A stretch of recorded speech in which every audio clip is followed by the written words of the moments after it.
talk my shit. I got on dick, and she turned around and hit. And I done learned a lot of shit. I had her burn up her brain. I deserve her fridge. I deserve her. I deserve her. I'm like, how we do your motherfucker. What's up, guys? This your boy Mick I240. I'm back with another episode today on this beautiful Sunday morning. Most of all, y'all know how we do this. You know what I'm saying? I want to thank the Lord, Jesus Christ, and God, the big man's above, for blessing me to see another day.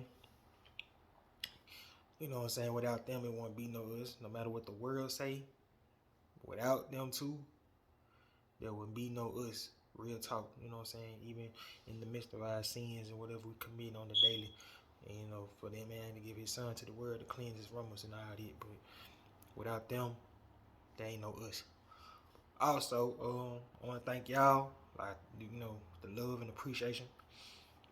You know what I'm saying? I just saw the Raw episodes, you know what I'm saying? Doing pretty good numbers or whatever. And I appreciate y'all for the love. The last episode, surprisingly, getting amazing views and stuff like that. It show you that I'm doing something right for all y'all that's watching. And, you know, I'm on my way to 100 subscribers. And I'm trying to get to that 100 bag.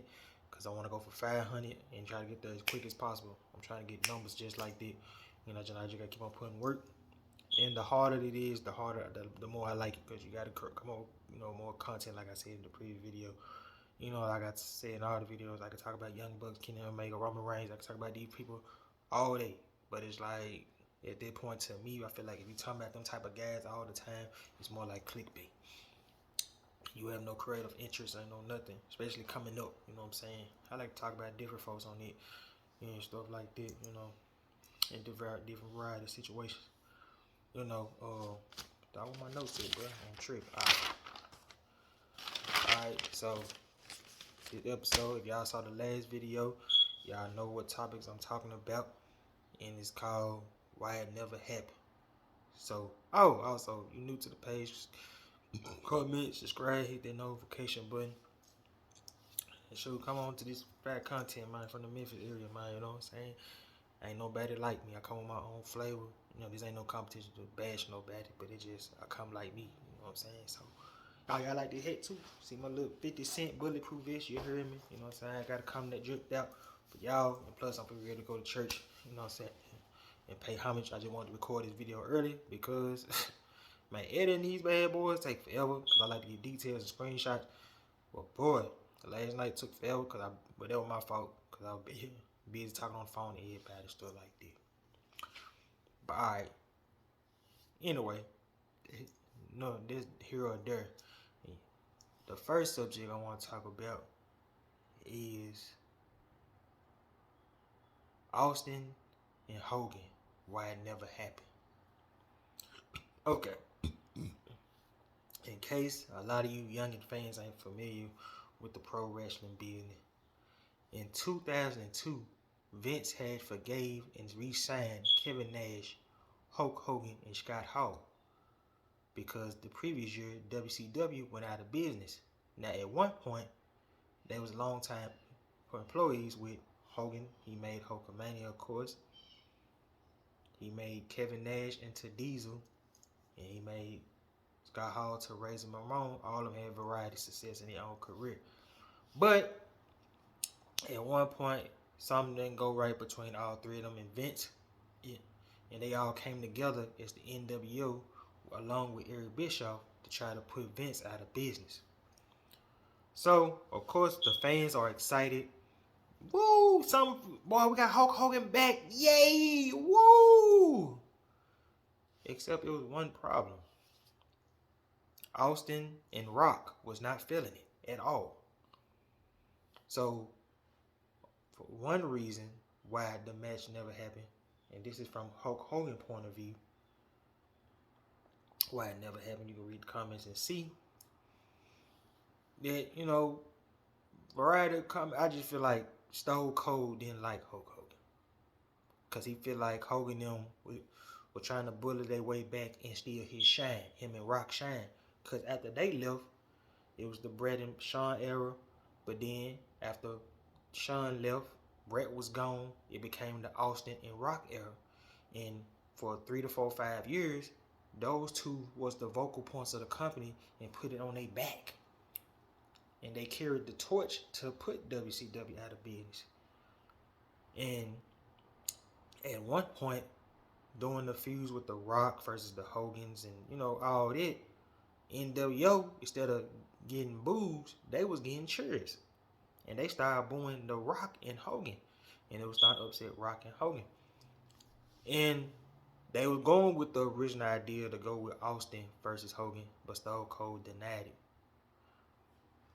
He said wrestling styles, which is quite very interesting.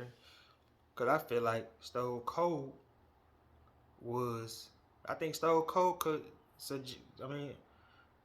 go any style except high flying. Maybe you can do the high flying style, but he can, you know, Hogan style of wrestling just want that difficult to adjust to.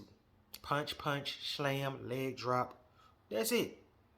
You know what I'm saying? Hogan wasn't gonna do no amazing moves. Hogan wasn't gonna do all that. I just think Steve didn't want to give Hulk Hogan the satisfaction of like, hey, I'm finna put you over, and I was the one after you left carried the company on my back when you testified against Vince in court. You know what I'm saying? Like, Austin feel like he earned his way through the company and became main guy to, you know, to have the juice. And for you to come back here to try to take my juice, my shine, I wasn't finna give you that satisfaction. And we all know, I feel like Austin would have won because The Rock won against Hogan. Even though it was the wrong decision, you know, they were born Rock, you know, the rest is history. The fans, and I feel like that was Stone Cold was afraid of. Now, if he did it from their standpoint, that was a smart move. Because when they did Austin versus Rock, they were booing The Rock, cheering for Hogan. Even Hogan was turning up doing Hulkamania. They was going crazy. They didn't care about Hulk Hogan being the heel. And they started, you know, killing The Rock push or whatever. So Austin made a smart move by facing Scott Hall. Now, it was times where they had teasers. They was in the ring together, drinking beer, laughing, stuff like that. But all it was a tease. Especially when Hogan went back to black and yellow. Well, black and orange, black and yellow. I mean, not black and yellow. Yellow and red. Whatever color. Y'all know what colors Hogan be wearing. So, I just feel like a lot of pride got in the way. And Steve knew and probably heard about Hogan ways and how sneaky and conniving Hogan can be. Because you got to remember, Hogan didn't want to put nobody over there. You don't believe me? Ask Mr. Perfect. He know. Ask Shawn Michaels. Before. They were out way after they signed to the league. He didn't want to put Shawn over. I'm pretty sure he didn't want to put Randy over. Although I feel like he stole Randy's shine at WrestleMania 3. I'm pretty sure he didn't want to put Sid over. Well, hell, I feel like he didn't even want to put Ric Flair over. And that must be his homeboy. And we all know the infamous controversy at Bash at the Beach 2000 with him versus Jeff Jarrett. And I feel like Jeff Jarrett was more hot than Hogan. But for some reason, Hogan didn't want to put Jeff Jarrett over. So that's why Vince Russo came with the selfish decision. So I'm pretty sure Stone Cold put all that in consideration. Like, nah, I don't want to work with that guy because he do difficult. And we both alpha males. That's basically what it is. Steve an alpha male, Hulk Hogan an alpha male. And Steve was still more relevant than Hogan at that point. So I just feel like, and it would have been a great match to see, but I just think Austin he heard things and he probably seen some things. And he probably didn't respect that. And he want to look like you ain't finna punk me like you did some of these folks, like you did back in the day. I ain't the one. Especially, I had to clean up the mess that you made. Not only did I have to clean up your mess that you made, I had to clean up the mess Shawn and Brett made. I had to carry the torch on my back. And let's be real. Stone Cold, like I said in the episode, Stone Cold. Let's break it down between Stone Cold, Hulk Hogan. Better wrestler. Better wrestler. Stone Cold. Okay. Better promos. Stone Cold. Who sell the tickets more? I give that a tie. What else? the character that fans can relate to more. Maybe in the 80s, folks was related to Hogan, but like I said, we was in that Tupac, Thug Life, Master P, Bucket Hat. We was on that smoking weed, smoking Kush Rock, and we was on that edge stuff. Stone Cold. And plus, who was involved in one of the greatest storylines of wrestling all time? Who didn't want to whoop their boss? Stone Cold. Stone Cold and Vince was amazing. But build up. But I will give the build up. Now, Hogan, I will give a slight edge of his match with Vince. Hogan and Vince was surprisingly a good match at WrestleMania. Alright. So, I just feel like a lot of pride and respect got in the way of Austin versus Hogan from ever happening. You know what I'm saying? It would have been golden to see. I feel like they could have did it at SummerSlam. But, you know, by that time, Brock Lesnar took over and The Rock was going to Hollywood. And Stone Cold had left before King of the Ring. So, there's various reasons why that match never happened. Alright. Second subject. I want to talk about my boy, Dean Malenko. It's time to put some respect on my boy, legacy. You know what I'm saying? Yes, was he the best talker? No. Was he the best charismatic? No. But he had a gimmick and a character that was fit his demeanor, laid back and chill. The man of 1,000 hoes. Like, come on, he had the tights and the cold ice and the 1,000 moves. Like, he was one of the main architects of the Cruiserweight division, along with Jericho, Eddie Guerrero, Rey Mysterio, Hoover 2, Psychosis, Ultimo Dragon. Do I gotta keep on going, bro? Come on, dog. Super Calo, you feel me? Yeah, old school over here. So he was one of the architects that was putting the Cruiserweight division on the map. Man, I know a lot of people like, man, he quiet, laid back, he boring. Boo, trash. True enough. He ain't that good on the mic. So Brett wasn't that good on the mic. So what? And I just feel like it was times where he could have been on his way up, but I just feel like they were like, now we're going to keep you in the Cruiserweight division. Because he was trying to move up. I feel like the reason he shined more or his career didn't expand more because of booking. Of course, you know, they had NWO on TV every week, every 3 minutes, every 3 seconds. That's one. And then they want to put up a younger talent. You know what I'm saying? So do I feel like my boy didn't get his just due, his respect, and his shine in his business? Because when he went to the WWE, Vince just looked at him as a Cruiserweight champion. He tried to make him like a love comedy dude, but it just wasn't working. You know what I'm saying? Him and the leader stuff, it was cool, but it was just like, nah, bro, this Dean Malenko, he deserved better than this. And I told y'all, you gotta say it with me now. If Vince don't see you drawing a dime and making that green, he gonna put you anywhere. You know what I'm saying? You gotta have that, you gotta have cojones like, hey, bro, I ain't doing this, son. No.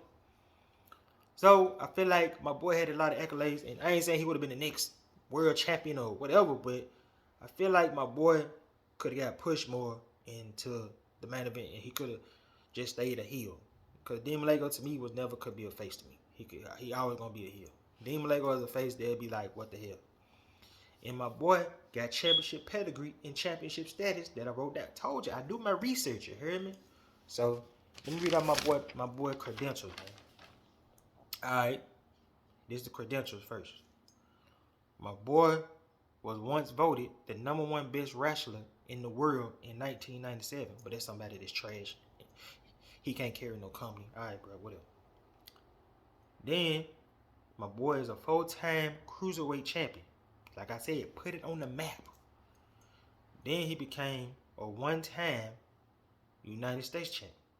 1-time tag team champion with his boy Chris Benoit, you hear me? Then he became a 2-time WWF light heavyweight champion. And then in 1995, he was involved in the feud of the year with his homeboy Eddie Guerrero. That don't sound like somebody that's boring to me. Do I gotta read this again? Let's go. #1 in 1997, he was voted ranked #1 the best wrestler in the world. 4-time Cruiserweight champion. 1-time U.S. title. one-time WCW Tag Team Champion with Chris Benoit, and he was in the 1995 Feud of the Year with Eddie Guerrero. That don't sound like nobody this boring to me. Alright, check it out. Then my boy, Greatest Rivals, the great Takamichi Noko, his homeboy, Chris Benoit, friend turned rival, or rival turned friend. Eddie Guerrero, rival turned friend. Ultimo Dragon, come on man, Ultimo Dragon so cold, bro. Come on man. If you don't know what Ultimo Dragon is, man, go on YouTube. My boy had the cool girl, the Japanese dragon, doing his thing. Ultimo Dragon was cold, you know what I'm saying? I just hate that his WWE push didn't go too well, but my boy was cold in WCW. Then of course Matt Hardy, you know, with the leader stuff, but they had good matches. Rey Mysterio, and of course Chris Jericho with the famous feud in 1999 when Chris Jericho was disrespecting him and his father that passed at the time. And then we didn't see Dean Malenko for a good little minute. He made a return in 1999, Slamboree. I forgot who he dressed like, somebody. And the crowd popped and went crazy. I think Dean Malenko was on a run in 1999 because he was starting to get that buzz, that shine. The fans loved him and was going crazy. So, that don't sound like a guy that's boring to me. I'm sorry. Like, I don't know what y'all on, what drugs y'all smoking. Okay, so what? If a lot of wrestlers ain't the best talk in the world. Like I said, Bret Hart ain't. Daniel Bryan show ain't. Shawn ain't that good on the mic. Or whatever. But it just, the thing that Dean Malenko, the thing they had that Dean Malenko didn't have, they had balls to tell them folks, no, I'm not doing this stupid stuff and da-da-da-da-da. I feel like Dean Malenko didn't have enough pull at the time because the other Lucifer himself, Lucifer Jr., Hulk Hogan, was stealing all the money and stealing all the receipts. So why would I go out there, put all the work in, and he get all the money? You see what I'm saying? So at that time, wasn't nobody really getting no push. Jericho won, Eddie Guerrero won, Benoit. And then by the time they were trying to get a push, it was too late. WCW was a sinking ship. But I just feel like with him including in the fold, I feel like WCW would have been in good hands with these names I was finna say. Who could have led WCW to the next generation? Booker T, Chris Jericho, Chris Benoit, Dean Malenko, Perry Saturn, Raven, Goldberg. Who else I said? Rey Mysterio. I feel like Conan could have. I feel like all them guys could have led the company in the next generation, but when you got terrible bookers like Kevin Nash and Vince Russo, and hell, I'm pretty sure Hogan was booking at one point. Bischoff, it's gonna go to crazy trash. It's gonna, you know what I'm saying? You had guys that could lead the company, and he was one of them. So I don't know. I don't get that. Alright. Now this one right here, this subject right here, man, I don't understand why the match never happened in the 80s, man. I feel like Roddy Piper versus Macho Man Randy Savage would have been dope in the 80s and the 90s, man. You know what I'm saying? Both of them was hot as fish grease. Personally, I would have did Roddy Piper versus Randy Savage at WrestleMania in New Jersey over Hogan and Randy Savage, to be honest with you, because it's like I said, man, I want something fresh, I want something new, and I just feel like, yes, Hogan was the guy, but it was like, bruh, can Hogan stay out the title picture for a minute? You gotta think about that. Think about what I just said, dog. Hogan was in the title picture every year since he won it. It's like, bruh, can you show me some range? Can you show me that you got time to come from the mid-card to get back to the world title picture? Even when he was in the mid-card in 1990, he was still in the main picture, teaming up with Warrior, high-fiving, stuff like that. But back to that, I feel like Piper and Savage would have been dope. You gotta remember, man, this was Roddy Piper, who was the vocal point of WrestleMania 1. Him, Mr. T, Hulk Hogan, and Bob Orton. Where I think in the infamous promo, Piper said he literally knocked out Mr. T in the match. Scared Mr. T straight.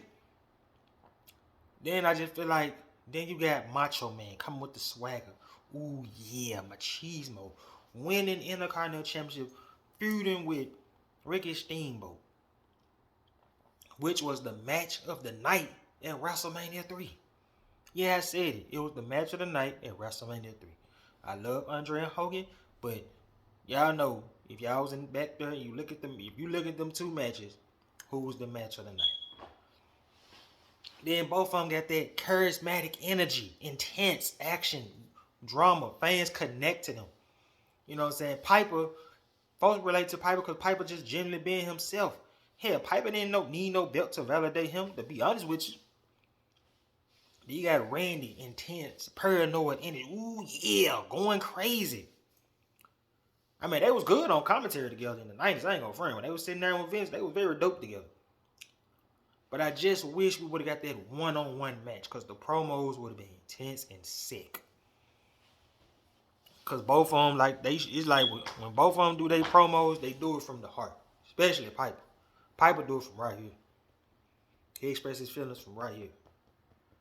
Like, when he came to WCW in 1996, and they had to shoot promo with him and Hogan, he expressed how he feels from right here.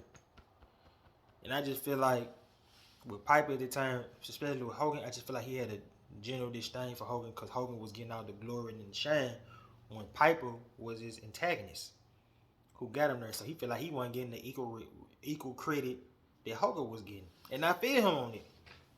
Because I feel like if Piper was getting titles, belts and all this stuff and like that, he'd have been big as Hogan. And I'm just being honest. I'm a big Hulk Hogan fan, but as my homeboy said the N-word, he was like my favorite because I drawn to him more. But after that, it was like, all right, man, you down here. Now it's just probably rocking Brett, then Hogan.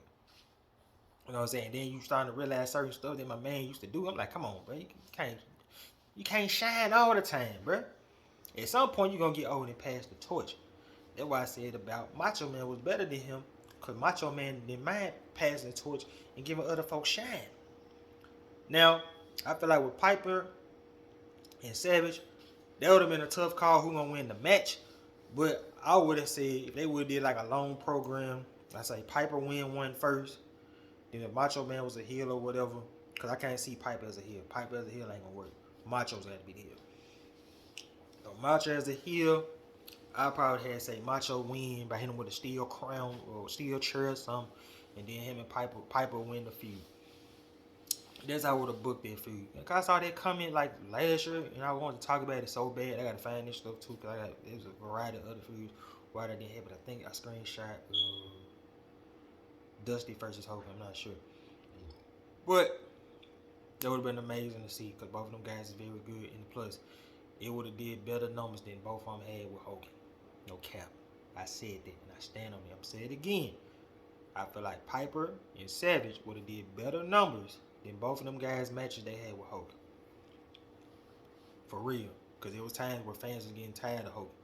I ain't never heard no fans boo Roddy Piper or Macho Man Randy Savage.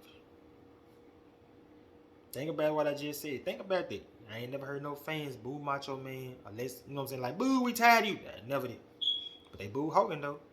Ask him back going to WCW in 94, 95. Man, we in Tupac Thug. Like, we don't want to hear they say your vitamins and, nah, bro, we on this kush. We on this crack rock. So, we don't want to hit it. Alright. Another subject I want to talk about. It's time to step up, guys. Private Party, I'm calling y'all out. It's time to step up. My brothers have been with AEW for 3 to 4 years. Now, they have been in countless tag matches. But they never got the championships. It been teams that ain't even been with the company that long surpassed them. The Acclaim surpassed them. Got over with the freestyle John Cena raps. And they got the belts. And they had a nice run. Okay. Of course you can't mess with FTR. I mean, it's FTR, bro. Can't do nothing. Alright. They better than y'all. I'm sorry. Young Bucks. The owners of the company. They had to get their shine in. Whatever. All right. Who else? Excuse me, Lord. Excuse me. Forgive me. The Ass Boys. They got the belts. And they ain't even that entertaining. They started getting into their own now, but they ain't that good. They ain't y'all. Come on now. The Ass Boys got the belts before y'all, dog. Come on, man. Keith Lee and Swerve got the belts before y'all. Well, they more over and no more no. They got the belts before y'all. Come on, man. I know Mark Quinn probably hurt, but it's like, bruh, y'all gotta kick that brass ring door, bruh. Y'all might gotta do a shoot promo or something and let these folks know what time it is, bruh. Cause I'm getting tired of y'all getting overlooked. Y'all gotta grab this business by the throat, dog. Y'all too good, bruh. Y'all too good, bruh. You would have thought Tim and them were Matt Hardy. Oh, man, gonna be something unique, something fresh, some new style. Wrong. Booking been trash. And everybody just surpassed these folks. You know what I'm saying? Like, come on, bruh. Like, come on, bruh. Like, for real, like, come on, bruh. Like, y'all too good for this, bruh. Y'all too cold, man. Y'all too cold to be on the shelf like that, man. I mean, come on, man. Come on, man. Like, it seems like everybody else going up and y'all still left behind in the shuffle. Y'all might need to go to ROH, bro. I don't know. Y'all might need to win the ROH Ring of Honor Tag Team Battle Royal at one point. I'm pretty sure they ain't gonna do it no more. They ain't gonna do no Ring of Honor Tag Team Title Battle Royal out of respect of Mark Briscoe because of his brother. But I'm pretty sure at one point, Mark probably gonna be man enough to like, hey, man, we're gonna drop the belts and we just gonna crown new champions. And y'all need the internet, bro. Cause I'm like, y'all harder than TV time. Then you got dude up here moaning on TV. Oh yeah, like come on, bruh. That ain't it. Come on, man. Hopefully they got something going, but it's just like when that man come back, your partner come back, y'all need to grab this business by the throat. Hell, Ethan Page talented too. He need to get in the world title picture. Cause his former partner, Josh Alexander, is kicking major, ass in Impact. Like, bruh. You gotta grab the business by the brass ring, dog. Get that shine in. I need y'all to shine. You know, cause it was so funny when they compared y'all to the Street Profits. I was like, street trash. No, that ain't it. Martez and Angelo Dawkins got more charisma than both of these guys. I'm glad they shut that comparison down, cause bruh, at least they won tag team championship. At least they went on to fulfill their potential. Now they both gonna get solo careers and go further. And y'all still stuck. Come on, man. It's y'all time, bro. It's y'all time, bro. Hey, y'all might do what Eddie Kingston did. Not a shoot, but he just quit AEW and went to ROH. And I'm going to get to him later. Well, in the next two subjects, really. So it's like, bro, what's going on, cuz? Come on, man. Go get that chip, man. Represent, bro. Hold it down, bro. Y'all got this. Alright. Now, this debate right here is very intriguing. I saw a column on Sportstra or whatever, and they had ECW Greatest Stars, and it was supposed to be Sabu. Well, I don't know. You really couldn't go wrong with that list because all these guys contribute. So I think I would have chose Shane Douglas by default because he was the one that stamped the ECW when he threw down the Eastern World Championship down and said he wanted something extreme, something fresh. And plus, Shane Douglas was actually drawing. He drew with Taz. He drew a lot with Taz, for sure. That's, for the championship. Then he had the great group with Chris Candido, Bam Bigelow, and his main squeeze, Francine. I would have did Shane Douglas. Of course, Raven. Raven always gonna draw. You always can relate to Raven. Because Raven was spitting, was described. See, Raven was hip to the game. Boy, I can't wait to do that episode with Raven. Raven was hip to the current generation and how the boys used to dress. The white boys. Black boy, we weren't wearing rock and roll shirt like that. We were wearing Tupac Thug Lights, smoking that Kush Rock. But you get my point. Raven, impact on the culture. Nirvana being himself, still getting bad girls, and he didn't even care about life. And he had the big fuse with Tommy Dreamer, Taz, Sabu, whatever. Then of course you gotta put Tommy Dreamer at number 3. He was the heart and soul of ECW. Then I'll put Sabu there at number 5.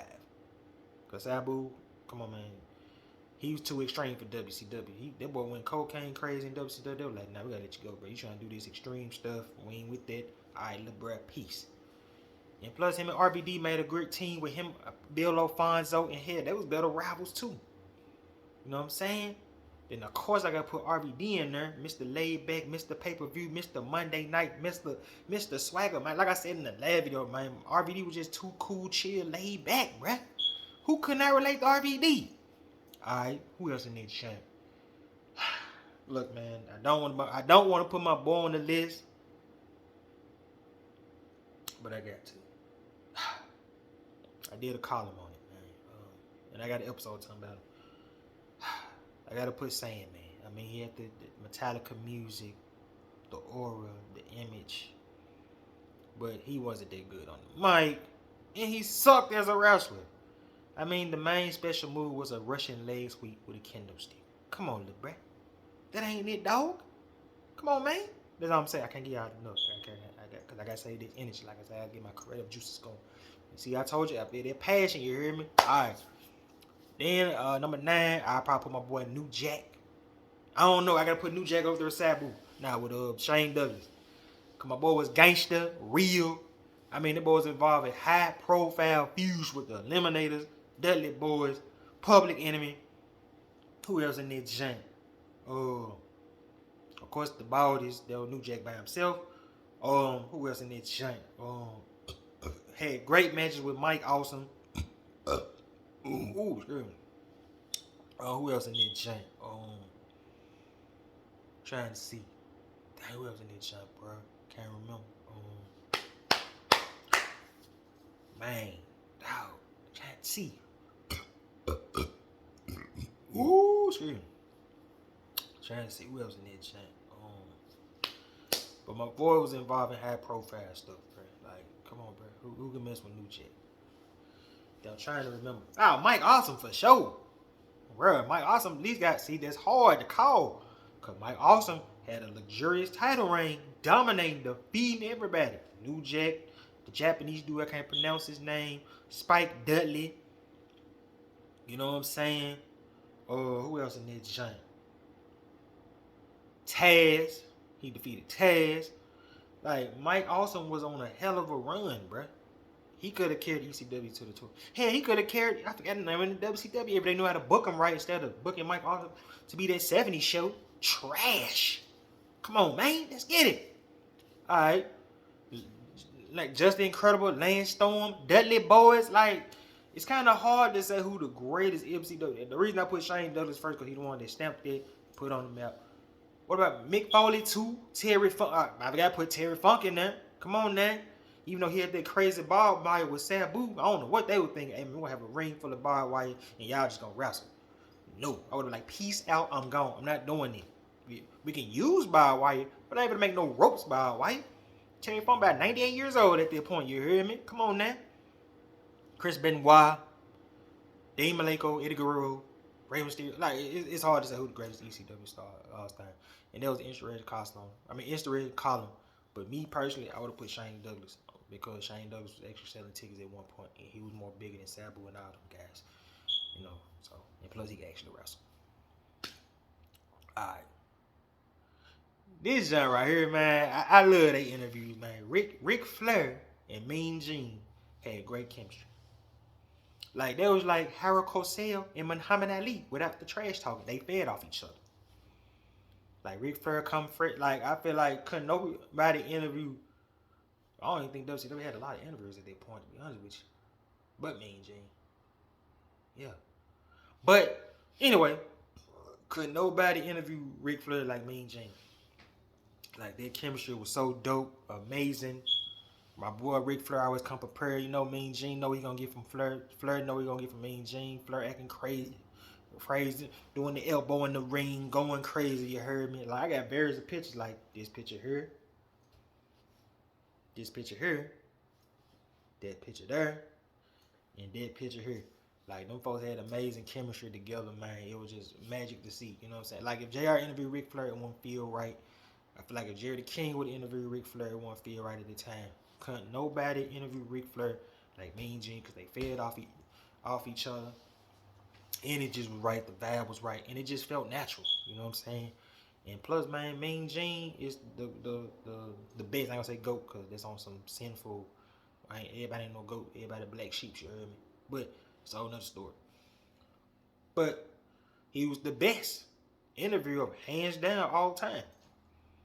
But ain't nobody touching Mean Gene for his interview.